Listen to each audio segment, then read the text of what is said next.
Hello दोस्तों, मैं विजय पटेल आप सभी का स्वागत करता हूं आपके अपने यूट्यूब चैनल दबंग क्लासेस में।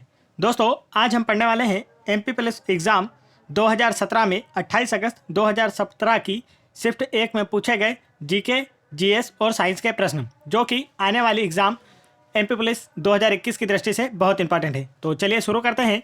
लेकिन यदि आपने अभी तक मेरे चैनल को सब्सक्राइब नहीं किया है तो आप मेरे चैनल को सब्सक्राइब कर लें और बेल आइकन के बटन भी जरूर दबा लें और इस वीडियो को एक लाइक जरूर कर दें। तो चलिए देखते हैं आज का पहला प्रश्न।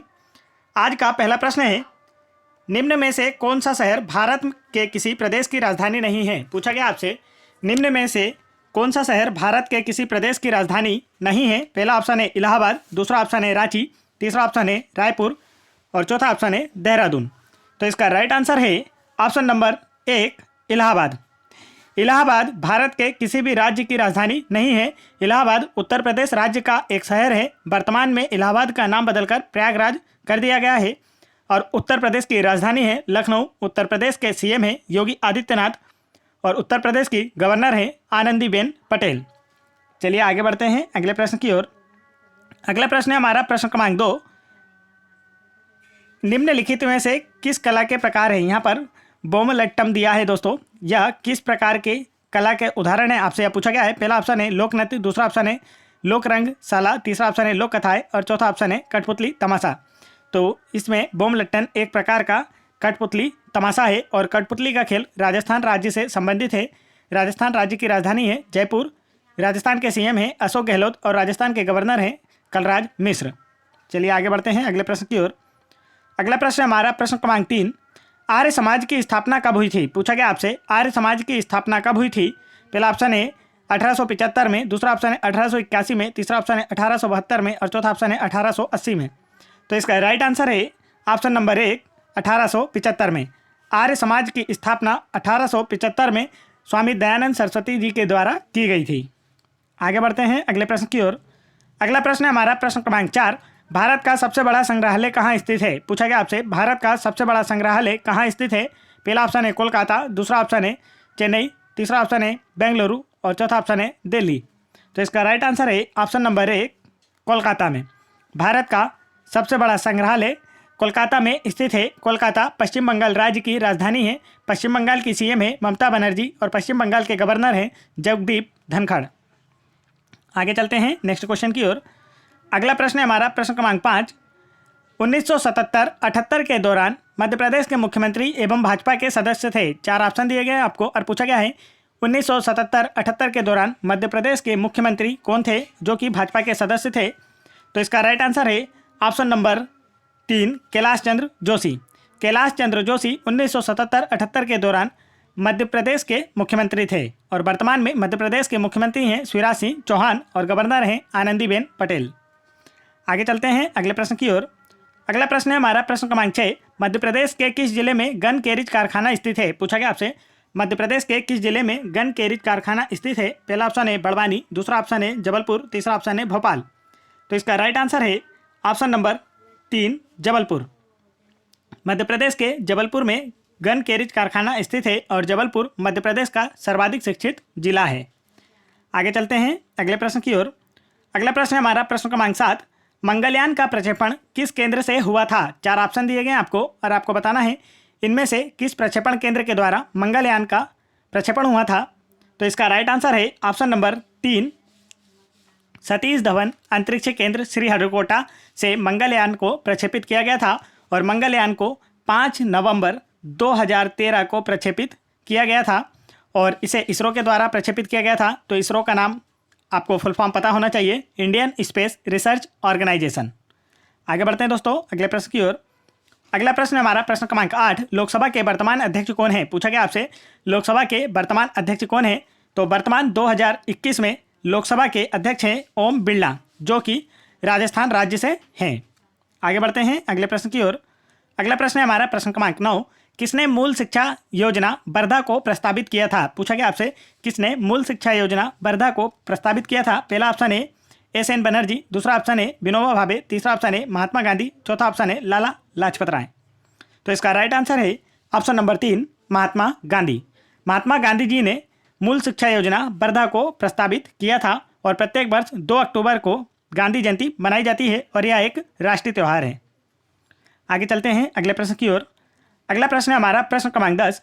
बिंद एवं सतपुड़ा पर्वत श्रृंखला के बीच कौन सी नदी बहती है? पूछा गया आपसे बिंद एवं सतपुड़ा पर्वत श्रृंखला के बीच कौन सी प्रमुख नदी बहती है? पहला ऑप्शन है नर्मदा, दूसरा ऑप्शन है केन, तीसरा ऑप्शन है ताप्ती, चौथा ऑप्शन है सोन। तो इसका राइट आंसर है ऑप्शन नंबर 1 नर्मदा। बिंद एवं सतपुड़ा पर्वत श्रृंखलाओं के बीच नर्मदा नदी बहती है। नर्मदा नदी का उद्गम अमरकंटक जिले से हुआ है तथा इसका मुहाना खंबात की खाड़ी में है। आगे बढ़ते हैं दोस्तों अगले प्रश्न की ओर। अगला प्रश्न है हमारा प्रश्न क्रमांक 11। बचपन बचाओ आंदोलन के संस्थापक कौन है? पूछा गया आपसे बचपन बचाओ आंदोलन के संस्थापक कौन है? पहला ऑप्शन है मेधा पाटकर, दूसरा ऑप्शन है कैलाश सत्यार्थी, तीसरा ऑप्शन है क्रांति शाह और चौथा ऑप्शन है शांता सिन्हा। तो आपसे पूछा गया है बचपन बचाओ आंदोलन के संस्थापक कौन है? तो इसका राइट आंसर है ऑप्शन नंबर 2 कैलाश सत्यार्थी। बचपन बचाओ आंदोलन के संस्थापक हैं कैलाश सत्यार्थी और कैलाश सत्यार्थी को 2014 में शांति का नोबेल पुरस्कार दिया गया था और यह मध्य प्रदेश के भोपाल से संबंधित हैं। आगे बढ़ते हैं अगले प्रश्न की ओर। अगला प्रश्न है हमारा प्रश्न क्रमांक 12। उत्तरी विंध्य में बसा पवित्र शहर कौन सा है? पूछा गया आपसे उत्तरी विंध्य में बसा पवित्र शहर कौन सा है? पहला ऑप्शन है उज्जैन, दूसरा ऑप्शन है चित्रकूट, तीसरा ऑप्शन है सांची और चौथा ऑप्शन है शिवपुरी। तो इसका राइट आंसर है ऑप्शन नंबर 2 चित्रकूट। उत्तरी विंध्य में बसा चित्रकूट एक पवित्र शहर है जो कि भगवान राम से संबंधित धार्मिक स्थल है और यह सतना जिले में स्थित है।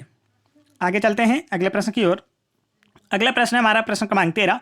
ओमकारेश्वर मंदिर किस नदी के तट पर स्थित है? पूछा गया आपसे ओमकारेश्वर मंदिर किस नदी के तट पर स्थित है? पहला ऑप्शन है नर्मदा, दूसरा ऑप्शन है ताप्ती, तीसरा ऑप्शन है गोमती और चौथा ऑप्शन है त्रिवेणी।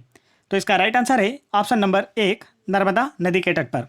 ओमकारेश्वर मंदिर नर्मदा नदी के तट पर स्थित है और नर्मदा नदी को मध्य प्रदेश की जीवन रेखा कहा जाता है। आगे बढ़ते हैं अगले प्रश्न की ओर। अगला प्रश्न है हमारा प्रश्न क्रमांक 14। निम्नलिखित में से कौन सा विश्व विरासत स्थल नहीं है? पूछा गया आपसे निम्नलिखित में से कौन सा विश्व विरासत स्थल नहीं है? पहला ऑप्शन है पेंच राष्ट्रीय उद्यान, दूसरा ऑप्शन है केवलादेव राष्ट्रीय उद्यान, तीसरा ऑप्शन है काजीरंगा राष्ट्रीय उद्यान और चौथा ऑप्शन है कंचनजंगा राष्ट्रीय उद्यान। तो इसका राइट आंसर है ऑप्शन नंबर 1 पेंच राष्ट्रीय उद्यान। पेंच राष्ट्रीय उद्यान विश्व विरासत स्थल में शामिल नहीं है और बाकी के केवलादेव राष्ट्रीय उद्यान, काजीरंगा राष्ट्रीय उद्यान और कंचनजंगा राष्ट्रीय उद्यान ये तीनों ही विश्व विरासत स्थल में शामिल हैं। पेंच राष्ट्रीय उद्यान महाराष्ट्र राज्य में आता है और इसे मोगली लैंड के नाम से भी जाना जाता है। आगे चलते हैं अगले प्रश्न की ओर। अगला प्रश्न है हमारा प्रश्न क्रमांक 15।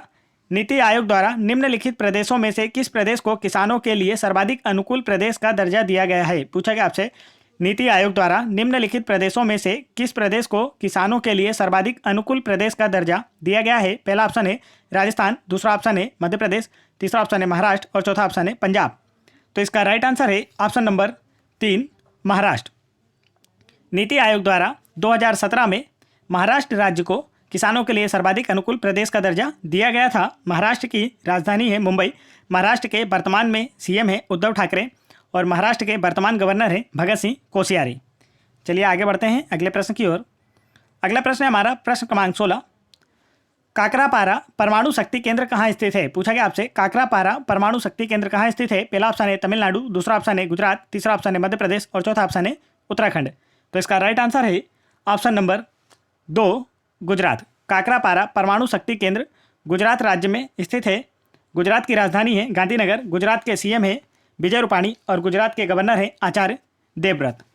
आगे चलते हैं दोस्तों यदि आप लोगों को वीडियो पसंद आ रहा हो तो वीडियो को एक लाइक जरूर कर दें और यदि आप लोगों को MP police exam 2016, 2017, NTPC exam 2016, 2017, 2021 और जेल प्रेरी एग्जाम 2018, 2020 एवं अन्य सभी एग्जाम्स के प्रीवियस ईयर्स पेपरों के जीके, जीएस और साइंस के क्वेश्चंस के वीडियो देखना है तो आप मेरे चैनल की प्लेलिस्ट में जाकर वहां से देख सकते हैं और आप इन सभी वीडियोज़ की PDF फाइल फ्री में टेलीग्राम चैनल ज्वाइन करके वहां से डाउनलोड कर सकते हैं जिसकी लिंक मैंने वीडियो के डिस्क्रिप्शन में दे रखी है। तो चलिए आगे बढ़ते हैं। अगला प्रश्न है हमारा प्रश्न क्रमांक 17। 2017 में किस राज्य ने रणजी ट्रॉफी जीतकर इतिहास रचा था? पूछा गया आपसे 2017 में किस राज्य ने रणजी ट्रॉफी जीतकर इतिहास रचा था? पहला ऑप्शन है झारखंड, दूसरा ऑप्शन है गुजरात, तीसरा ऑप्शन है केरल और चौथा ऑप्शन है असम। तो इसका राइट आंसर है ऑप्शन नंबर 2 गुजरात। और वर्तमान 2020 में भी रणजी ट्रॉफी का खिताब गुजरात ने ही जीता है और इसकी टीम है सौराष्ट्र जो कि गुजरात की है। तो इसे ही इसी ने ही 2020 में भी रणजी ट्रॉफी का खिताब जीता है। चलिए आगे बढ़ते हैं अगले प्रश्न की ओर। अगला प्रश्न है हमारा प्रश्न क्रमांक 18। किस भारतीय बैडमिंटन खिलाड़ी को आईओसी एथलीट आयोग का सदस्य नामित किया गया है? तो यह 2017 का करंट अफेयर था। तो इसके अनुसार इसका राइट आंसर था साइना नेहवाल। और साइना नेहवाल ओलंपिक बैडमिंटन में कांस्य पदक जीतने वाली प्रथम भारतीय महिला हैं। आगे चलते हैं अगले प्रश्न की ओर। अगला प्रश्न है हमारा प्रश्न क्रमांक 19। ताजे दूध का पीएच मान 6 होता है, जैसे ही वह दही में परिवर्तित होगा तो उसका पीएच मान हो जाएगा। आपसे पूछा गया है ताजे दूध का पीएच मान 6 होता है, लेकिन यदि वह दही में परिवर्तित होता है तो उसके पीएच मान पर क्या प्रभाव पड़ता है? पहला ऑप्शन है मापा नहीं जा सकता, दूसरा ऑप्शन है परिवर्तित नहीं होगा, तीसरा ऑप्शन है कम होगा और चौथा ऑप्शन है वृद्धि करेगा। तो इसका राइट आंसर है ऑप्शन नंबर 3 कम होगा। ताजे दूध का पीएच मान 6 होता है, लेकिन यह दही में परिवर्तित होगा तो इसके पीएच मान में कमी होगी और दूध से दही में सहायक जीवाणु जो होता है लैक्टोबैसिलस होता है। दूध से दही में परिवर्तन के लिए जो सहायक जीवाणु होता है उसका नाम है लैक्टोबैसिलस। आगे चलते हैं अगले प्रश्न की ओर। अगला प्रश्न है हमारा प्रश्न क्रमांक 20। जब प्रकाश की किरण एक माध्यम से दूसरे माध्यम में प्रवेश करती है तो उनका मुड़ना क्या कहलाता है? आपसे पूछा गया है जब प्रकाश की किरण एक माध्यम से दूसरे माध्यम में प्रवेश करती है तो उनका मुड़ना क्या कहलाता है? पहला ऑप्शन है परावर्तन, दूसरा ऑप्शन है ध्रुवण, तीसरा ऑप्शन है व्यतिकरण और चौथा ऑप्शन है अपवर्तन। तो इसका राइट आंसर है ऑप्शन नंबर 4 अपवर्तन। जब प्रकाश किरणें एक माध्यम से दूसरे माध्यम में प्रवेश करती हैं तो उनका मुड़ना अपवर्तन कहलाता है। और तारों का टिमटिमाना, नदी में मछली का तल से अधिक ऊंचा दिखाई देना और पानी में छड़ी का तिरछा दिखाई देना, ये सभी अपवर्तन के उदाहरण हैं। आगे बढ़ते हैं दोस्तों अगले प्रश्न की ओर। अगला प्रश्न है हमारा प्रश्न क्रमांक 21। पत्तियों में कोशिकाओं की ऊपरी और निम्न सतह क्या करती है? पूछा गया आपसे पत्तियों में कोशिकाओं की ऊपरी और निम्न सतह क्या करती है? पहला ऑप्शन है उपयुक्त सभी, दूसरा ऑप्शन है जल मात्रा को नियमित करती हैं, तीसरा ऑप्शन है सिर्फ आंतरिक भागों की सुरक्षा करती हैं और चौथा ऑप्शन है सिर्फ गैसों का विनिमय करती हैं। तो आपसे पूछा गया है कि पत्तियों में कोशिकाओं की ऊपरी और निम्न सतहें क्या करती हैं? तो इसका राइट आंसर है ऑप्शन नंबर 1 उपयुक्त सभी। पत्तियों की कोशिकाएं जल मात्रा को भी नियमित करती हैं और आंतरिक भागों की सुरक्षा भी करती हैं और गैसों का विनिमय भी करती हैं। तो ये तीनों कार्य पत्तियों की कोशिकाओं के द्वारा किए जाते हैं। चलिए आगे चलते हैं अगले प्रश्न की ओर। अगला प्रश्न हमारा प्रश्न क्रमांक 22। क्या होता है जब विपरीत आवेश एक साथ आते हैं? 4 ऑप्शन दिए गए हैं आपको और पूछा गया है क्या होता है जब विपरीत आवेश एक साथ आते हैं? पहला ऑप्शन है हमेशा एक दूसरे को प्रतिकर्षित करते हैं, दूसरा ऑप्शन है हमेशा एक दूसरे को आकर्षित करते हैं, तीसरा ऑप्शन है आवेश की मात्रा के आधार पर आकर्षित या प्रतिकर्षित कर सकते हैं, चौथा ऑप्शन है आवेश रखने वाली सामग्री की प्रकृति के आधार पर आकर्षित या प्रतिकर्षित कर सकते हैं। तो इसका राइट आंसर है ऑप्शन नंबर 2 हमेशा एक दूसरे को आकर्षित करते हैं। जब विपरीत आवेश एक साथ आते हैं तो वे एक दूसरे को आकर्षित करते हैं और जब समान आवेश एक पास आते हैं तो वे एक दूसरे को प्रतिकर्षित करते हैं। आगे बढ़ते हैं अगले प्रश्न की ओर। अगला प्रश्न है प्रश्न क्रमांक 23। एक पदार्थ का प्रज्वलन ताप खालिस्तान होता है। 4 ऑप्शन दिए गए आपको और पूछा गया है कि किसी पदार्थ का प्रज्वलन ताप कौन सा ताप होता है? पहला ऑप्शन है उस पदार्थ के दहन पर उत्पन्न उच्चतम तापमान, दूसरा ऑप्शन है वह तापमान जब ईंधन गैस बन जाता है, तीसरा ऑप्शन है वह पदार्थ के दहन के लिए आवश्यक न्यूनतम तापमान, चौथा ऑप्शन है उस पदार्थ के दहन पर उत्पन्न औसत तापमान। तो इसका राइट आंसर है ऑप्शन नंबर 3 उस पदार्थ के दहन के लिए आवश्यक न्यूनतम तापमान। किसी पदार्थ का प्रज्वलन ताप उस पदार्थ के दहन के लिए आवश्यक न्यूनतम ताप होता है, जो इसे जलाने के लिए जरूरी होता है, उसे प्रज्वलन ताप कहा जाता है। आगे चलते हैं अगले प्रश्न की ओर। अगला प्रश्न है प्रश्न क्रमांक 24। कोशिकाओं का आकार किसमें मापा जाता है? पूछा गया आपसे कोशिकाओं का आकार किसमें मापा जाता है? पहला ऑप्शन है मिलीमीटर, दूसरा ऑप्शन है सेंटीमीटर, तीसरा ऑप्शन है मीटर और चौथा ऑप्शन है माइक्रोन। तो इसका राइट आंसर है ऑप्शन नंबर 4 माइक्रोन में। कोशिकाओं का आकार माइक्रोन में मापा जाता है। कोशिका की खोज रॉबर्ट हुक ने की थी तथा शरीर की सबसे लंबी कोशिका तंत्रिका कोशिका होती हैं। आगे चलते हैं। अगला प्रश्न है प्रश्न क्रमांक 25। परिनालिका के कारण चुंबकीय क्षेत्र की शक्ति में निम्न द्वारा वृद्धि की जा सकती है। 4 ऑप्शन दिए गए हैं। पहला ऑप्शन है परिनालिका को प्लास्टिक की छड़ पर लपेट करके, दूसरा ऑप्शन है परिनालिका में धारा सामर्थ्य में कमी करके, तीसरा ऑप्शन है परिनालिका के घुमावों की संख्या में कमी करके और चौथा ऑप्शन है परिनालिका के घुमावों की संख्या में वृद्धि करके। तो प्रश्न है परिनालिका के कारण चुंबकीय क्षेत्र की शक्ति में किसके द्वारा वृद्धि की जा सकती है? तो इसका राइट आंसर है ऑप्शन नंबर 4 परिनालिका के घुमावों की संख्या में वृद्धि करके चुंबकीय क्षेत्र में वृद्धि की जा सकती है। कुंडली जितनी सघन होगी उतना ही प्रबल चुंबकीय क्षेत्र का निर्माण किया जा सकता है। चलिए आगे चलते हैं अगले प्रश्न की ओर। अगला प्रश्न है हमारा प्रश्न क्रमांक 26। मानव में सबसे लंबी कोशिका का नाम बताइए। पूछा गया आपसे मानव में सबसे लंबी कोशिका का नाम बताइए। पहला ऑप्शन है तंत्रिका कोशिका, दूसरा ऑप्शन है पेशी कोशिकाएं, तीसरा ऑप्शन है रोम कोशिकाएं, चौथा ऑप्शन है माइक्रोप्लाज्मा। तो इसका राइट आंसर है ऑप्शन नंबर 1 तंत्रिका कोशिकाएं। मानव के शरीर में सबसे लंबी कोशिकाएं होती हैं तंत्रिका कोशिकाएं और सबसे छोटी होती है माइक्रोप्लाज्मा। तो चलिए आगे बढ़ते हैं अगले प्रश्न की ओर। अगला प्रश्न हमारा प्रश्न क्रमांक 27। प्लास्टिक बहुत उपयोगी है और इन दिनों व्यापक रूप से उपयोग की जाती है क्योंकि वे, तो पहला ऑप्शन है वजन में हल्की और मजबूत होती हैं, दूसरा ऑप्शन है जल की अच्छी अवशोषक होती हैं, तीसरा ऑप्शन है उष्मा और विद्युत की सुचालक होती हैं, चौथा ऑप्शन है रसायनतः अभिक्रियाशील होती हैं। तो आपसे पूछा गया है कि आजकल प्लास्टिक का बहुत उपयोग किया जा रहा है, तो यह किस लिए किया जा रहा है। तो इसका राइट आंसर है ऑप्शन नंबर 1 वजन में हल्की और मजबूत होती हैं। प्लास्टिक वजन में हल्की और मजबूत होती हैं, इसलिए दिनों दिन इनका व्यापक रूप से उपयोग किया जा रहा है। आगे बढ़ते हैं दोस्तों।